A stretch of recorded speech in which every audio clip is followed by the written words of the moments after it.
Promise ইতিকথার নতুন একটি ব্লগে তোমাদেরকে স্বাগত জানাই। আজকে আমার ছোট্ট মেয়েটির জন্মদিন, তাই কালকে রাত্রিরে তাকে কেক বানিয়ে দিতে হয়েছিল। ও না ওই খুব একটা ক্রিম কেক খেতে আজকাল পছন্দ করছে না, সেই কারণে আমি হোমমেড বাড়িতে কেক বানিয়ে দিয়েছিলাম। কিন্তু সবচেয়ে দুঃখ জানো, এখন এক্সাম টাইম, তাই সকাল সকাল তাড়াতাড়ি করে একটু আটা মেখে লুচি আর আলুর দম বানিয়ে দিয়েছিলাম। কিন্তু ওই একটাই কথা, তাড়াতাড়ি করে রান্নাবান্না সেরে তার মধ্যেখানে সব কিছুকে পড়াতে হচ্ছে, করতে হচ্ছে।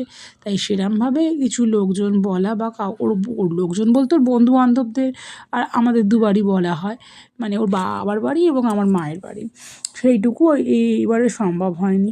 পড়তে পড়তেই বেচারির সময় কেটে গেল, কী আর করা যাবে। তাই হুটপাট করে যতটুকু সম্ভব হয়েছে ততটুকু সামান্য আয়োজনের মাধ্যমে ওর জন্মদিন করে দিয়েছি পালন। আর এই দেখো, আমি চালেরই পায়েস করি, কারণ আমার মেয়ে আজকাল চালের পায়েস খেতেই ভালোবাসছে। আবার ও টাইট পায়েস খায় না, একটু পাতলা পায়েস খেতে ভালোবাসে। তাই বললো, মা যেরকম ঠাকুরের ভোগে পাতলা পাতলা পায়েস দেয় তুমি সেরকম বানিও।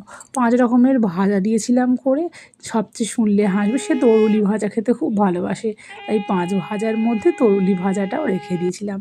তারপরে আর কি, আমরা প্রতি বছর প্রদীপ জেলে আমরা সবাই মিলে ওকে আশীর্বাদ করি যেন বড় হয়, একটু দুষ্টুমিটা কমে, এই আর কি।